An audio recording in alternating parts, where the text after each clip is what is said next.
senang bertemu kembali dengan kalian hari ini bersama Kak Masta. Renungannya berjudul Sarana Penghubung. Seandainya kamu ingin mengirim pesan kepada teman kamu yang sudah lama tidak berhubungan dengan kamu, mungkin kamu bingung mau mengirim pesan apa ya? Paling-paling mungkin kamu menanyakan kabar atau keadaannya. Sesudah itu menulis apa lagi ya? Akan tetapi, seandainya kamu punya teman dekat dan teman dekatmu itu tinggal di luar kota, tiap hari kamu akan mengirim pesan kepadanya. Kalian bisa chattingan setiap saat. Rasanya kamu tidak kehabisan bahan untuk bercerita. Mengapa keadaan dalam kedua contoh itu begitu berbeda? Karena teman kamu pada kasus pertama, kamu sudah tidak ada hubungan. Mungkin dulu ada hubungan, tetapi sekarang merenggang. Dan lagian kamu sudah lama tidak berkomunikasi dengan dia. Oleh karena itu, sekarang kamu tidak tahu mau menulis pesan apa. Sedangkan teman dekat kamu, hubungan itu berjalan dengan teratur. Karena itu kamu tidak bingung mencari bahan untuk dipercakapkan. Begitulah halnya dengan doa. Kadang-kadang kita merasa seolah-olah kita tidak tahu mau bicara apa kepada Tuhan. Kita merasa susah berdoa. Bukan mustahil penyebabnya adalah renggangnya hubungan kita dengan Tuhan.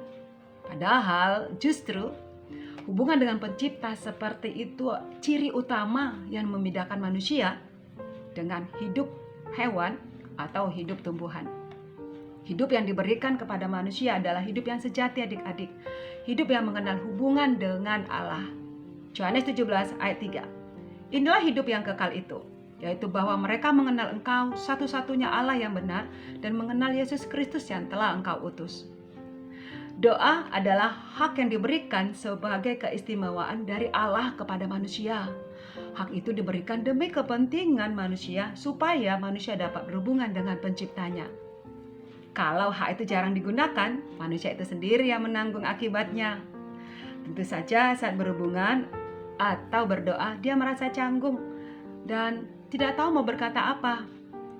Jika kamu seorang anak jarang berbicara dengan orang tua kamu, makin lama makin menjadi rengganglah hubunganmu dengan orang tuamu. Kerenggangan itu berlambat laun mengakibatkan kamu merasa jauh.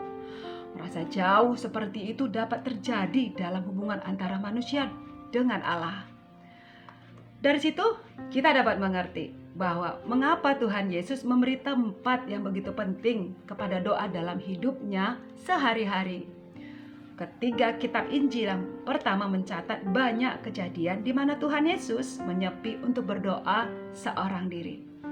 Markus 1:35 tertulis, pagi-pagi benar waktu hari masih gelap, ia bangun dan pergi keluar. Dia pergi ke tempat sunyi dan berdoa di sana.